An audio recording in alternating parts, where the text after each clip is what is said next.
"This is an insult," the billionaire snapped, pushing the silver coffee pot away as if it were trash.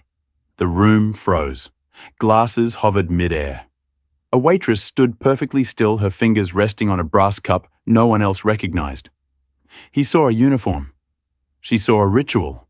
What he didn't know, what everyone else couldn't see, was that the way her hand hovered, the way she didn't rush, meant she was already 3 steps ahead of him. Somewhere beneath his tailored arrogance, a memory was about to crack open.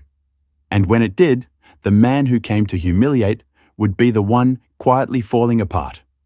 The hush that fell over the majestic plaza's grand dining room was absolute.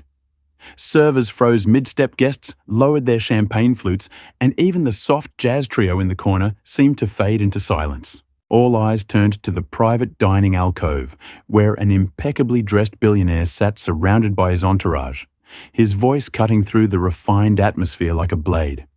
"You call this authentic?" His words dripped with contempt as he gestured dismissively at the coffee service before him. "This is an insult.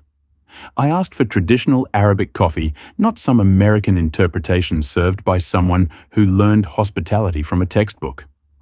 Layla Hassan stood perfectly still, her hands clasped in front of her crisp white uniform, her heart pounding beneath her gold name badge. At 24, she was still completing her hospitality management degree at Columbia while working part-time at the Majestic Plaza, one of Manhattan's most exclusive hotels. The grand dining room, located on the hotel's prestigious 20th floor, catered to dignitaries, celebrities, and the ultra-wealthy from around the globe. She had worked here for 8 months, serving everyone from tech moguls to foreign ambassadors, but never had she faced someone quite like Harrison Blackwell. The name alone commanded attention in financial circles. Worth an estimated $12 billion. Blackwell had made his fortune in international real estate and oil ventures across the Middle East. Tabloids called him the Sultan of Manhattan for his supposed connections to Gulf royalty and his collection of palatial properties. Tonight, he had arrived with an entourage of 6 business associates in expensive suits, 2 women draped in designer gowns, and a pair of security personnel attempting to blend into the background. He'd reserved the entire private alcove, a space normally used for intimate gatherings of the city's elite. The maître had warned the staff that Blackwell was known for his exacting standards and his tendency to humiliate anyone who failed to meet his expectations. "I spent 15 years building business relationships in the Gulf." Blackwell continued, his voice rising. "I know authentic Arabic coffee service when I see it." And this, he waved his hand over the silver coffee pot and delicate cups arranged on the table. "This is amateur hour." The restaurant manager, Richard Chen, hurried over, his face flushed with concern. "Mr. Blackwell, I sincerely apologize. Please allow me to—" "I don't want your apologies." Blackwell interrupted, his steel-grey eyes fixed on Illa. "I want someone who actually understands the tradition. Someone who knows the ritual, the ceremony, the meaning behind it." He leaned back in his chair, a cruel smile playing at his lips. "But I suppose that's too much to ask from a generation that thinks culture comes from Instagram posts." Illa felt heat rising in her cheeks, a mixture of embarrassment and anger she struggled to contain. The other diners had stopped pretending not to watch. Even the jazz trio had completely stopped playing. Her co-workers stood frozen nearby, unsure whether to intervene or retreat. What Harrison Blackwell didn't know, what none of them knew, was that Layla Hassan had grown up in a small apartment in Brooklyn's Bay Ridge neighborhood, raised by her grandmother after her parents died in a car accident when she was 6. Her city, as she called her grandmother in Arabic, had been her whole world. Every Friday evening, without fail, City Amira would prepare Arabic coffee using methods passed down through generations, telling stories of their family's village in Lebanon, teaching Layla the ancient customs with patient hands and a loving heart. "The coffee tells our story," City Amir would say, her weathered hands demonstrating each step with reverence. "It connects us to who we are, where we come from. Never forget the ritual, Habibi. It carries our ancestors' wisdom." Ila had watched her grandmother perform the ceremony hundreds of times, absorbing every gesture, every tradition, every meaning behind the movements. She'd learned not from textbooks or YouTube videos, but from the woman who had kept their heritage alive in a foreign land, who had made sure that even in their modest two-bedroom apartment, their culture remained vibrant and real. Now, standing before this arrogant billionaire who wore his supposed cultural knowledge like a weapon, Illa made a decision. She lifted her chin, met Blackwell's contemptuous gaze, and spoke with quiet dignity. "Sir, if you'll permit me, I would be honored to prepare authentic Arabic coffee for you the traditional way." The silence that followed Illa's offer was deafening. Harrison Blackwell's eyebrows rose in surprise. Then his expression shifted to one of amused skepticism.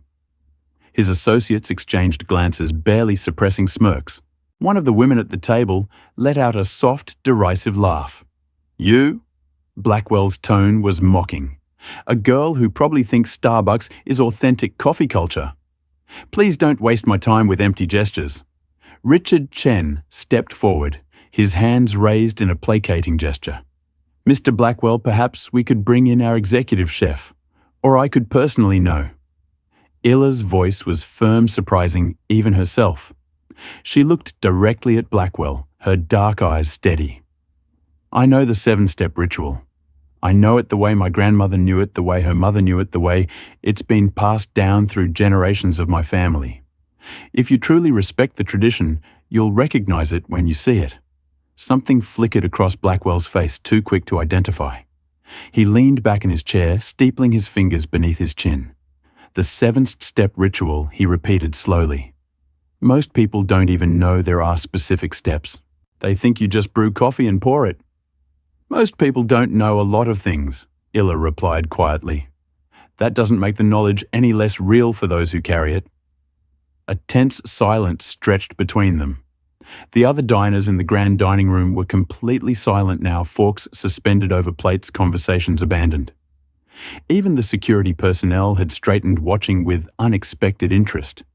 Finally, Blackwell gestured with one hand, a dismissive wave that might have been permission or might have been mockery. "Fine. Show me this ritual you claim to know. But understand this. If you embarrass yourself, if you prove to be just another pretender, I will make sure everyone in this room knows exactly how shallow modern hospitality has become." Illa nodded once, maintaining her composure despite the knot tightening in her stomach. She turned to Richard, who looked both concerned and confused. "I'll need access to the kitchen. I'll need green coffee beans, whole cardamom pods, a traditional dala if we have one, or at the very least a proper Arabic coffee pot. I'll also need a mybash, a mortar and pestle, and small handleless cups called Fainan." Richard blinked clearly, taken aback by the specificity of her requests. I'm not sure we have all of those items." "Then let me check the specialty pantry."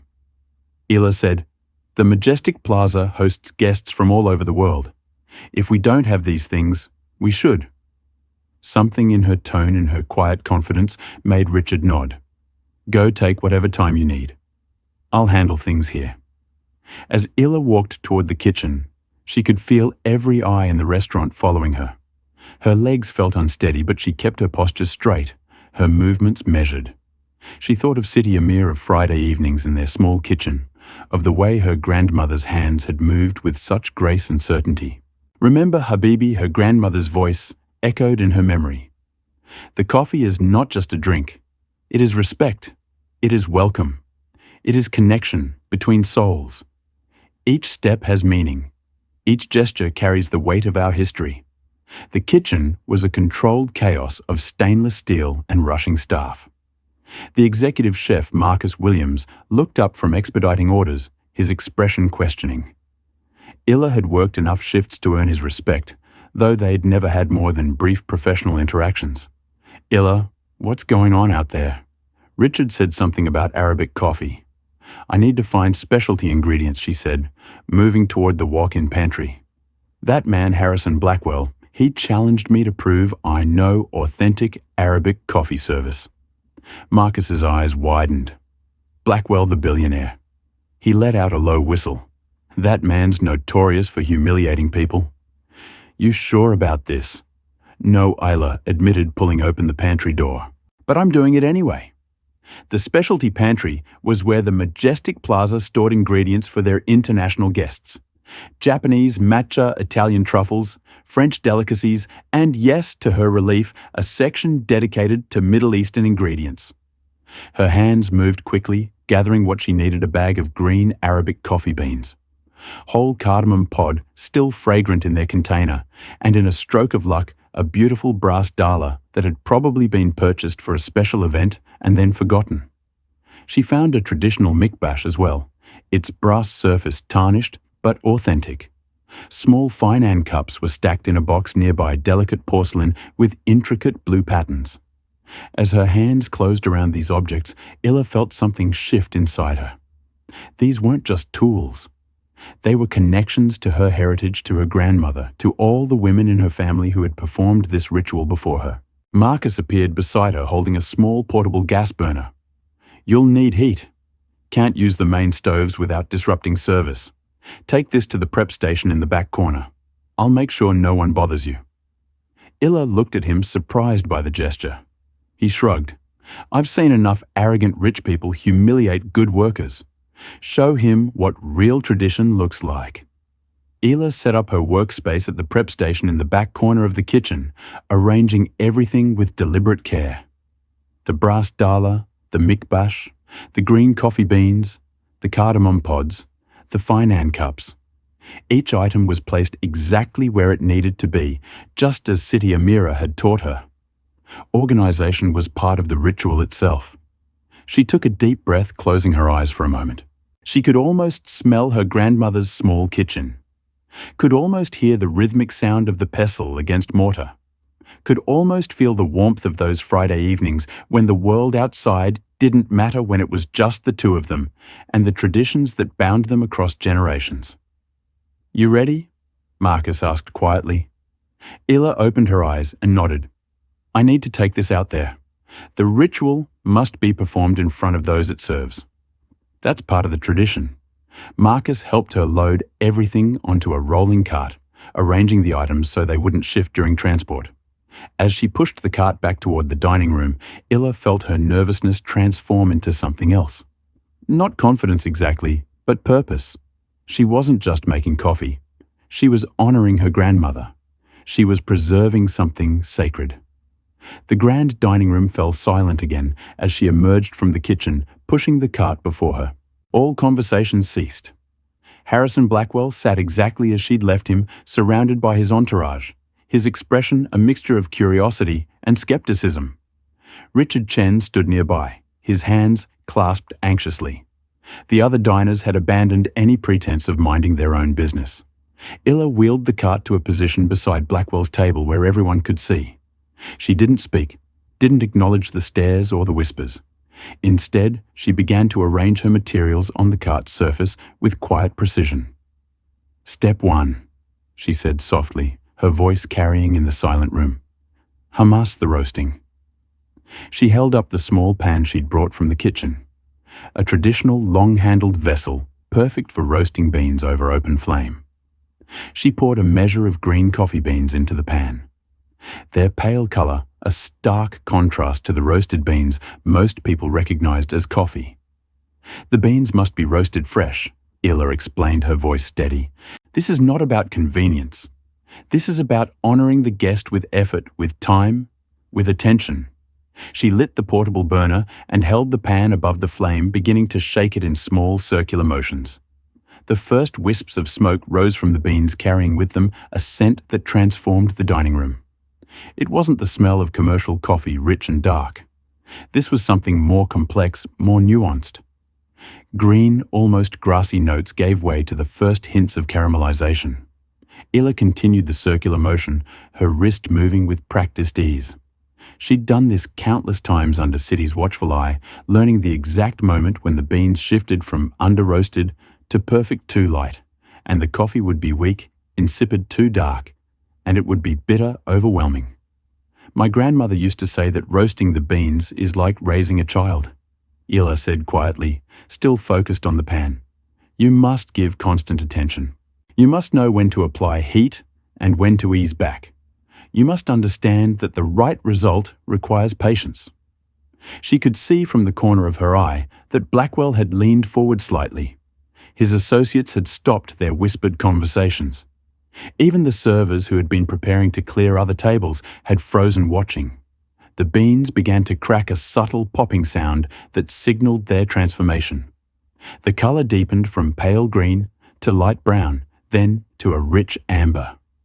The smoke intensified, but it was a clean smoke, fragrant and complex. Illa judged the moment with instinct, honed by years of observation, then removed the pan from heat. Perfect roast is achieved when the beans speak to you, she said, pouring the beans onto a metal plate to cool. Not too light, not too dark, balanced. She set the roasted beans aside and reached for the mikbosh, the traditional mortar and pestle. The brass had a beautiful patina evidence of age and use. She placed a portion of the cooled beans into the mortar, along with several whole cardamom pods. Step 2, she announced, tarn the grinding. The mikbosh was not like modern grinders, mechanical and efficient. This required work, required rhythm, required presence. Ela raised the pestle and brought it down on the beans with a solid thunk. The sound echoed through the dining room, sharp and clear. Thunk, thunk, thunk, thunk. She fell into the rhythm City had taught her, a steady beat that was almost musical. The cardamom pods split open, releasing their intense sweet fragrance. The coffee beans cracked and crumbled, breaking down into progressively smaller pieces. The grinding must be done by hand, Illa explained between strikes. The rhythm, the sound, it's part of announcing to the household that coffee is being prepared. It's an invitation. It's a promise of hospitality. Her arm moved with steady precision, the pestle striking again and again. The mixture in the mortar transformed from beans and pods into a coarse powder, then finer, then finer. Still sweat began to bead on her forehead from the effort, but she didn't slow down. Thunk, thunk, thunk. The sound filled the dining room, rhythmic and hypnotic.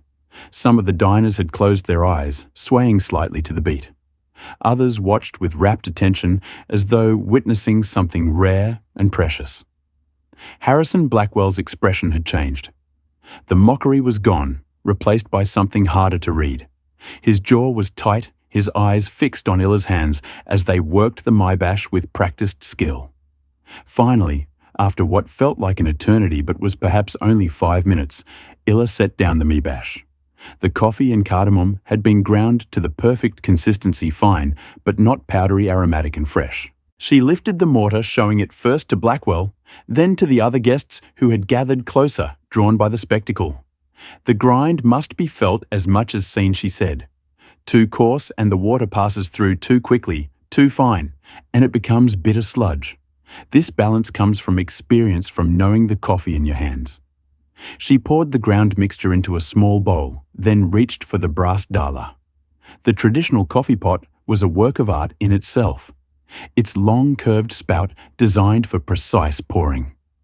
Its ornate body a testament to craftsmanship.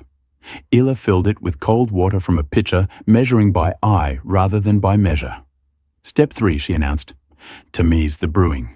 She placed the dala directly onto the portable burner, adjusting the flame to medium heat. Then she added the ground coffee and cardamom mixture to the cold water, stirring gently with a long-handled spoon. Many people make the mistake of boiling water first, then adding coffee. Illa explained, her voice taking on the cadence of a teacher, the way Siti Amira had sounded during their Friday lessons. But the traditional method requires patience. The coffee and water must heat together, must marry their flavors slowly. She stirred the mixture as it began to warm, watching the surface with careful attention. The fragrance intensified, filling the entire dining room with a scent that was somehow both foreign and familiar, exotic, yet comforting. It smelled like history, like home, like memories. The cardamom is essential. Illa continued, not just for flavor, but for balance. The coffee alone can be harsh, bitter. The cardamom softens it, sweetens it, makes it welcoming. Together, they create something neither could achieve alone. The mixture began to bubble at the edges, small bubbles that grew and multiplied. Illa watched with absolute focus, waiting for the precise moment. The liquid began to rise in the dala, climbing toward the spout. Now comes the critical moment, she said softly. The coffee must rise 3 times, must be brought to the edge of boiling, and then pulled back. 3 times, not 2, not 4. 3. The coffee foam rose higher, threatening to overflow. At the exact right moment, Illa lifted the dollar from the heat, swirling it gently as the foam subsided. She set it back on the flame, watching as the heat built again. In the audience, a woman in an elegant sari had pressed her hand to her chest, her eyes glistening. An older gentleman in a traditional th nodded slowly, recognition clear on his face. These were people who knew, who remembered, who understood what they were witnessing. The coffee rose a second time, and again Illa pulled it from heat at the perfect moment. The timing was everything. Too soon, and the flavors wouldn't develop. Too late, and the brew would be ruined, bitter, and burnt. Harrison Blackwell had gone completely still. His hands gripped the armrests of his chair, his knuckles white. His breathing had changed, become shallow and quick. One of his associates leaned toward him, whispering a question, but Blackwell waved him away without looking, his eyes fixed on the dollar, as though hypnotized. The third rise began. The foam climbed the inside of the pot, rich and fragrant, darker now fully developed. Illa's hand moved with perfect timing, removing the dollar just as the foam reached its peak. She held it aloft for a moment, letting everyone see the perfect brew. Then set it on a trivet to rest. "The coffee must settle now," she said quietly. "The grounds must sink to the bottom. We give it time. Respect. We do not rush what requires patience." While the coffee settled, Layla arranged the Finan cups on a serving tray, their delicate forms catching the light. These cups were works of art themselves, each one hand-painted with intricate geometric patterns in blue and gold. She counted them carefully, making sure she had enough for Blackwell and each person at his table. The silence in the dining room was profound. Even the kitchen staff had emerged to watch, standing in the doorway with expressions of awe. Richard Chen stood with his arms crossed, a small smile playing at his lips. Marcus gave Illa a subtle thumbs up from behind the crowd. After the appropriate waiting period, Illa lifted the dollar once more. This was step 4, and perhaps the most visually striking part of the ritual. Al-Sab, she said, the pouring. She held the dollar high above the first Finan cup, at least a foot of space between spout and rim. Then, with steady hands and precise control, she began to pour. The dark liquid streamed from the long spout in a perfect arc, hitting the center of the tiny cup without splashing, without spilling a single drop. The pour was continuous and smooth, a thin stream of coffee that looked almost like silk as it caught the light. Layla filled the cup only 1/3 full, exactly as tradition demanded, then moved the dollar in a graceful arc to the next cup, the stream never breaking, never wavering. 1 cup, 2 cups, 3 cups, 4. Her arm didn't shake. Her concentration didn't break. Each pour was identical. Each cup filled to the same precise level. This was the skill that took years to master, the physical manifestation of discipline and practice. Layla set the dollar down gently, the pouring complete. 7 perfect cups sat on the tray, each filled to exactly 1/3 steam, rising in delicate wisps. She lifted the tray with both hands, holding it at chest level, and turned to face Blackwell's table. This was step 5, and it carried perhaps the deepest meaning of all. "Al-Takim," she said softly, "the serving." She paused, her eyes scanning the faces at the table. Blackwell sat at the center, his associates flanking him, the 2 women in their designer gowns on the opposite side.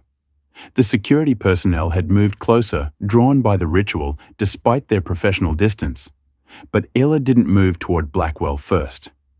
Instead, her gaze settled on a man sitting to his right, slightly behind him.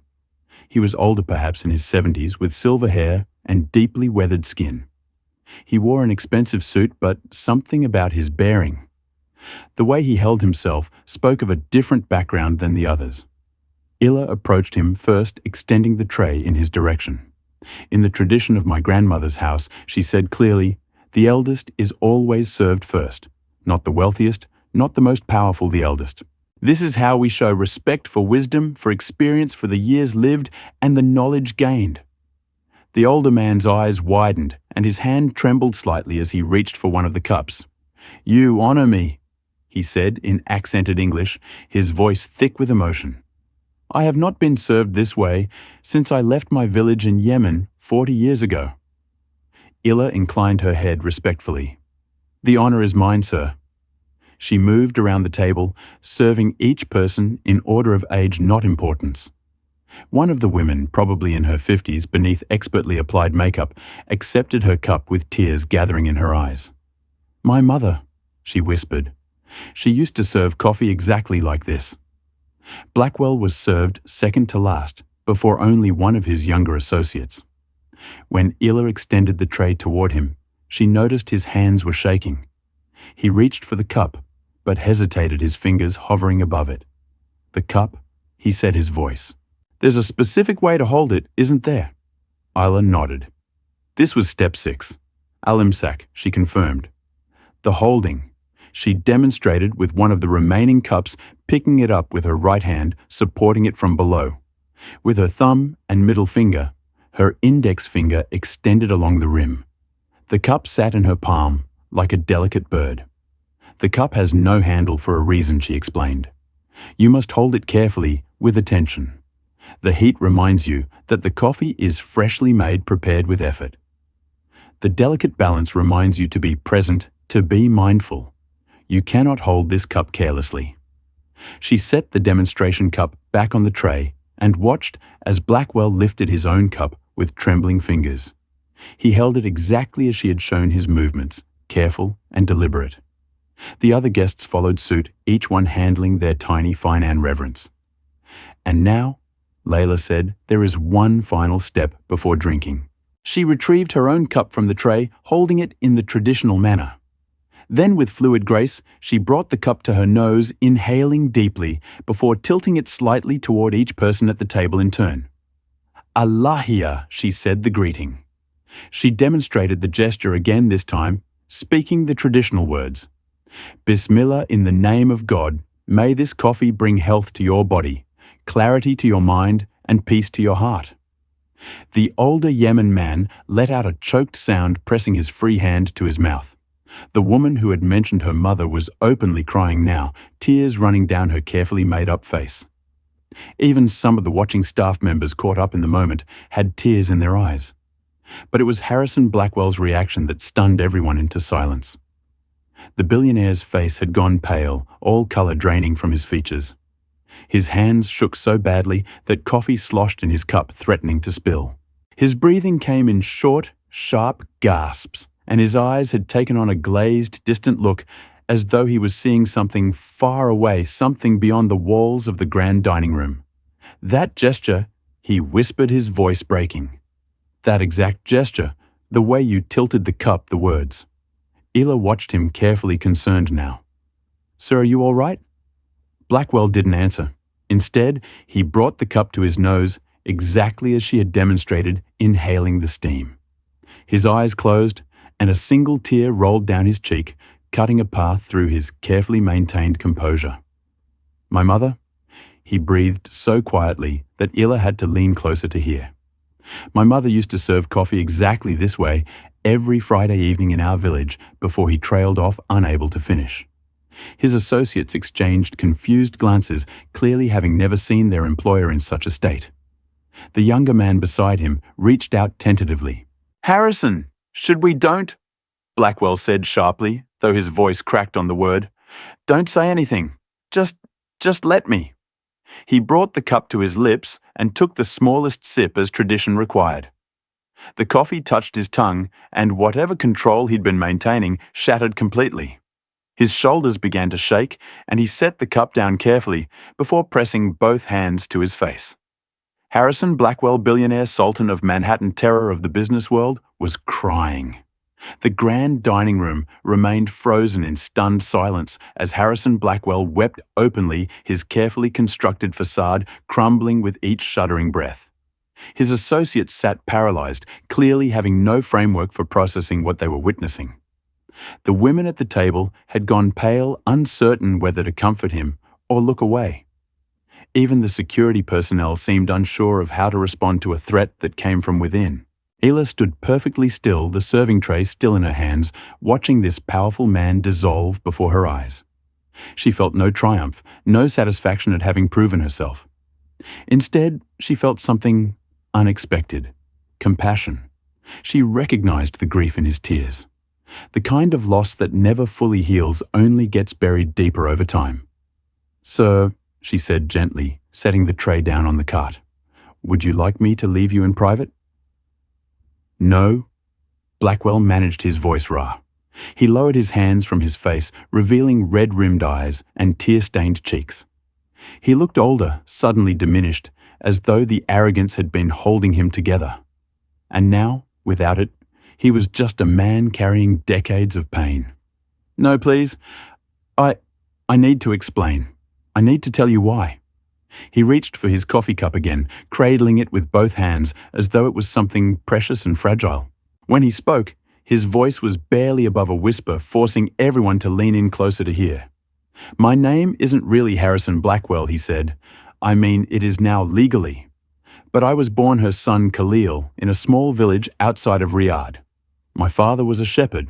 My mother took care of our home, raised 5 children, and every Friday evening without fail, she would prepare coffee exactly the way you just did."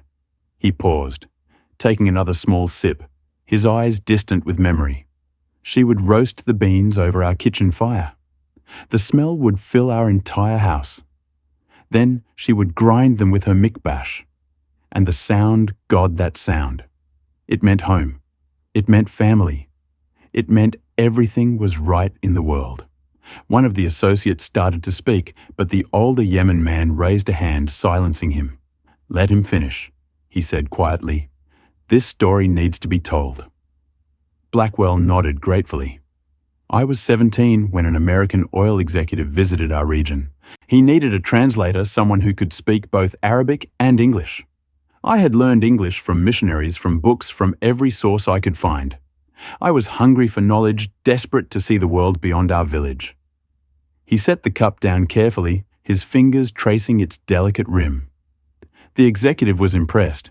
He offered me a job, a chance to come to America to work for his company. I thought it was a gift from God, a way to help my family, to send money home to give them a better life. "And did you?" Illa asked softly. "Did you help them?" Blackwell's face contorted with fresh pain. "At first, for the first few years, I sent money religiously. I called when I could. I wrote letters. But America changed me. I started taking business courses at night. I worked. I climbed. I reinvented myself. Hassan Khalil became Harrison Blackwell because that name opened doors that my birth name never would." The woman who had cried earlier spoke up, her voice gentle. "There's no shame in wanting success, Harrison." "No," he agreed bitterly, "but there is shame in forgetting where you came from. There is shame in abandoning the people who made you who you are." He looked directly at Illa now, his eyes pleading for understanding. "I went home once, 8 years after I left. I was already wealthy by then, already transformed into this American businessman. I wore expensive suits. I drove a luxury car. I spoke English more easily than Arabic. And my mother," his voice broke completely. He had to wait several seconds before he could continue. "My mother served me coffee exactly like this. Every step, every gesture, exactly as you just performed it. And do you know what I did?" The question hung in the air, rhetorical and devastating. "I barely tasted it. I was too busy checking my phone, too focused on a conference call I had scheduled. I told her the coffee was nice, but I needed to leave soon. I had important meetings in Dubai. Important. As if anything could be more important than my mother's coffee, than her ritual, than her love." Tears flowed freely down his face, now unchecked and unashamed. "That was the last time I saw her. She died 6 months later, while I was closing a business deal in New York. Heart attack sudden. I flew home for the funeral, stayed 3 days and left. I told myself I was honoring her by being successful, by proving that her son could conquer the world. But the truth, Blackwell," continued, his voice steadier now, but heavy with regret, "is that I abandoned everything that mattered. I told myself I was too busy for Friday calls home, too important to learn the recipes my mother wanted to teach me, too sophisticated for the simple traditions of village life. I became exactly what I thought the world wanted me to be, and in doing so, I lost who I actually was. He lifted the tiny Finan cup once more, studying it as though seeing it for the first time. 23 years. That's how long it's been since my mother died. 23 years since I've tasted coffee prepared this way. 23 years of pretending that my past didn't matter, that I had transcended my origins. The older Yemen man stood slowly, his own cup in hand. He walked around the table and placed a weathered hand on Blackwell's shoulder. "We all carry these regrets, brother," he said in Arabic, then repeated in English for the others. "We all leave something behind when we chase the American dream. The question is what we do when we remember." Blackwell looked up at him, gratitude and pain mingling in his expression. "I don't even know how to go back. I've been Harrison Blackwell for so long. I'm not sure Hassan Khalil exists anymore." "He exists," Illa said quietly, drawing both men's attention. "He exists in the tears you just shed. In the way your hands trembled when you held that cup, in the fact that you recognized every single step of the ritual, even though you pretended not to." Blackwell's eyes widened.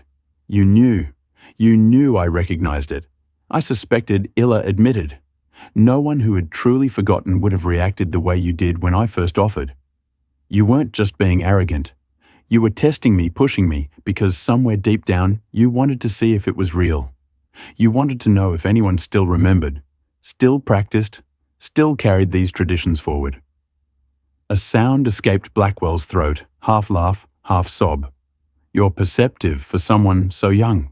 "My grandmother taught me to see people, not just serve them," Illa replied. "She taught me that everyone who sits down for coffee carries a story. Some wear their stories openly, others hide them under expensive suits and American names." The woman who had been crying earlier spoke up again. "I'm Jennifer Park," she said. "Born Kim Jin-hee in Seoul. I haven't spoken Korean in 15 years because I convinced myself it would hold me back in business." She looked at Blackwell with understanding. "We do what we think we must to survive, but maybe we also lose what we need to truly live."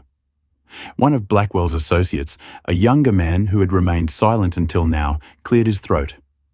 "Miguel Fernandez," he said. "Birth name Miguel Angel Fernandez Rodriguez. My parents were migrant farm workers. I dropped half my name when I went to Harvard because it was too ethnic for the consulting firms." He paused. "I haven't been home to visit them in 2 years." The confession spread through the table like a wave. Each person, it seemed, had left something behind, had buried some part of themselves in the pursuit of success, acceptance, or transformation. The security personnel, the other guests who had gathered to watch, even some of the restaurant staff, all stood witness to this unexpected communion of loss and recognition. Richard Chen, the restaurant, Clear's throat manager, stepped forward with tears in his own eyes. "Richard Chen," he said, "born Liwi Chen in Taipei. I changed my name when I was 12 because kids at school couldn't pronounce it. I told my parents it would make life easier.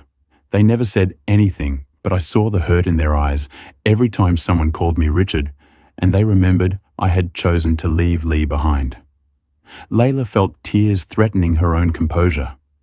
Now, this had become something far bigger than she had anticipated. What started as a challenge from an arrogant billionaire had transformed into a moment of collective reckoning, a shared acknowledgement of what they had all sacrificed on the altar of assimilation and ambition. Blackwell stood slowly, still holding his coffee cup. He looked at directly, and when he spoke, his voice carried none of the earlier contempt or mockery. Instead, it was filled with humility and wonder. "How old are you?" he asked. 24, Illa replied. 24, he repeated, shaking his head. "When I was 24, I was already halfway to becoming Harrison Blackwell. I was already ashamed of my mother's accent, embarrassed by my father's callous hands.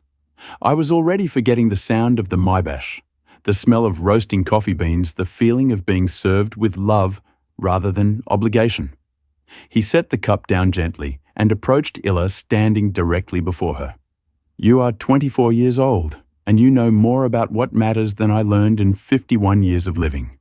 Your grandmother taught you well. She taught me love," Illa said simply. The rest followed naturally. Blackwell's face crumpled again, but he managed to hold himself together. What was her name?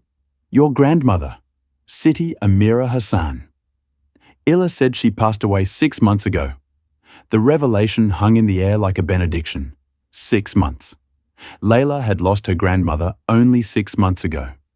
And yet, here she was performing the ritual with such grace, such precision, such love. The loss was still fresh, still raw. And yet, she had channeled her grief into honoring the tradition, rather than abandoning it. Blackwell's expression shifted through a dozen emotions in as many seconds. Grief, recognition, understanding, and finally something approaching awe. 6 months, he whispered. And you're here performing her ritual, keeping her memory alive while I spent 23 years running from mine. I'm not keeping her memory alive, Illa corrected gently. I'm keeping her teachings alive. There's a difference. Memory fades, becomes softer around the edges, loses its sharp details. But teachings, traditions, they stay precise. They stay real. Every time I roast these beans, every time I strike the mibash, every time I pour from that height, I'm not remembering her. I'm continuing her. I'm being the link in a chain that stretches back generations and hopefully forward into generations yet to come. The older Yemen man made a sound of profound agreement. This is wisdom beyond your years, child. This is what we all forgot when we came to this country. We thought we had to choose. Keep the old ways or embrace the new. We didn't understand that we could honor both, that we could be bridges rather than refugees from our own past. Jennifer Park spoke up, her voice thick with emotion. How do we start? How do we begin to reclaim what we've lost? Illa turned to her, considering the question carefully. You start small. You start with one thing, one recipe your mother made, one song your father sang, one tradition that meant something before you decided it was inconvenient or embarrassing or unmarketable. She gestured to the coffee service before them. This ritual takes time. It requires patience. It demands presence. Those aren't bugs in modern society. They're features. They force you to slow down, to pay attention, to value the process as much as the result. Marcus, the executive chef, had moved closer to the front of the gathered crowd. I want to learn this, he said suddenly. I want the majestic plaza to serve authentic Arabic coffee prepared this way, not as a gimmick, not as some exotic menu item, but as a real offering, something done right. Blackwell turned to look at him, then at Richard Chen, then at the other staff members and guests who had gathered. An idea was forming in his eyes, something shifting from self-romation into purpose. I own 3 buildings in this city, he said, slowly thinking aloud. One of them, the smaller one in Tribeca, has been sitting empty for 2 years while I decide what to do with it. I've had dozens of proposals, luxury condos, another sterile office complex, a boutique hotel. He looked at Illa directly. What if instead we created something different? A cultural center, a place where people could come to learn the traditions they've lost or never knew. Not a museum where you look at the past behind glass, but a living space where you practice it, teach it, pass it on. The suggestion sent a ripple through the crowd. People began murmuring, some in excitement, others in skepticism. You're talking about a major undertaking, Richard said cautiously. That would require funding, staffing, programming, community outreach. I have funding, Blackwell interrupted. God knows I have more money than I could spend in 5 lifetimes. And I've spent the last 2 decades building wealth while my soul starved. Maybe it's time to invest in something that actually matters. He turned back to Illa. Would you be willing to consult to help design programs ensure authenticity? I'm not talking about exploitation or appropriation. I'm talking about creating a space where traditions like this coffee service can be taught and preserved. Where people like me who forgot who they were can remember. Where people like you who never forgot can teach. Illa felt overwhelmed, her mind racing. This morning she had been a hospitality student worried about paying next semester's tuition. Now a billionaire was asking her to help create a cultural center. It felt surreal, impossible, like something that happened to other people. I don't know, she said honestly. I'm not qualified. I'm just a waitress who learned coffee from her grandmother. No, Blackwell said firmly. You're a keeper of tradition. You're someone who values heritage enough to defend it against a bully in an expensive suit. You're someone who performs a ritual with perfect precision, not because you're showing off, but because you're honoring the person who taught you. That qualification is worth more than any degree. The older Yemen nodded emphatically. He's right, daughter. I have watched many people perform traditions. Some do it mechanically going through motions without understanding. Others do it showily making performance out of prayer. You did it with love. That cannot be taught in universities.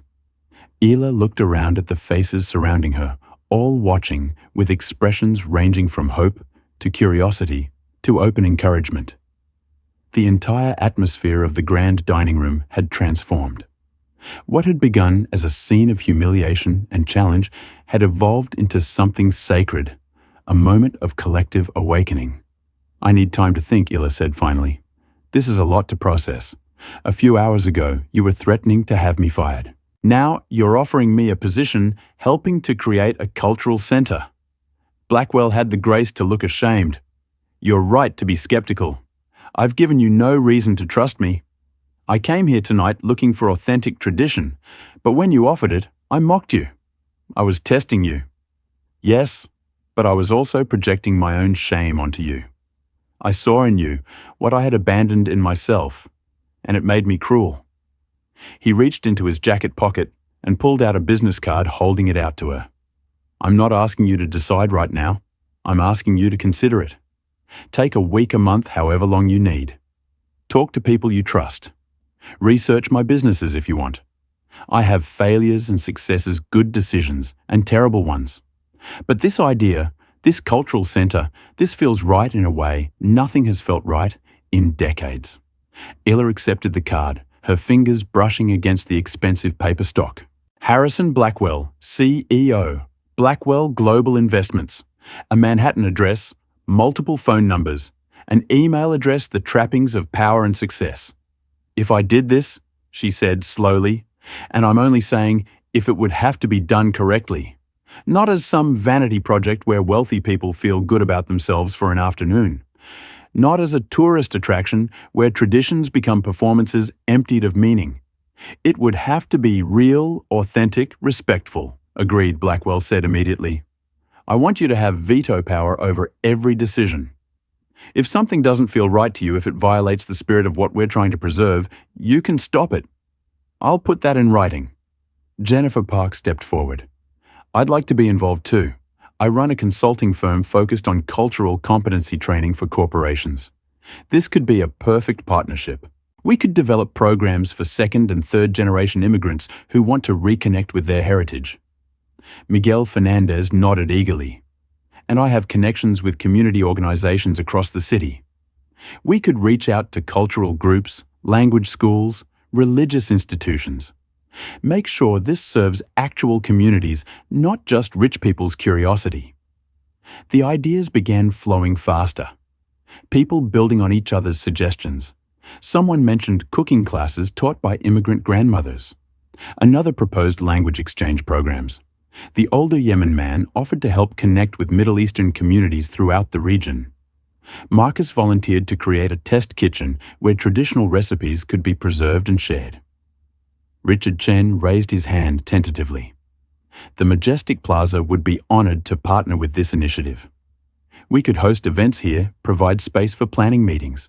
We have conference rooms that sit empty most evenings. Ila felt tears threatening again, but these were different from the ones she'd shed while grieving City Amira.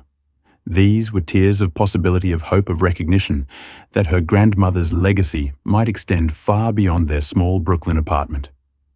City used to say something, Illa said, her voice carrying across the now silent room. She would say, Habibi traditions are like seeds. They look small and dead, but if you plant them with love and water them with effort, they grow into something that feeds everyone. She looked down at the brass dala, the mikbash, the finan cups arranged on the serving tray. Simple objects, but carrying such weight of history and meaning. I'll consider your offer, Mr. Blackwell, but I have conditions. Name them, he said immediately. First, this can't be about you redeeming yourself. Your guilt is your own to process. This has to be about the communities we serve, the traditions we preserve, the connections we help people rebuild. Blackwell nodded slowly. Fair? What else second? I want other voices at the table from the beginning, not just me deciding what's authentic. We need elders from multiple cultures, young people trying to reconnect, immigrants of all generations. This has to be a conversation, not a lecture. Absolutely. What's the third condition? Illa took a deep breath. I want my grandmother's name on the building. Not yours, not mine, hers. The Amira Hassan Cultural Center. Because none of this would exist without women like her who kept traditions alive, even when the world told them those traditions didn't matter anymore. The silence that followed was profound.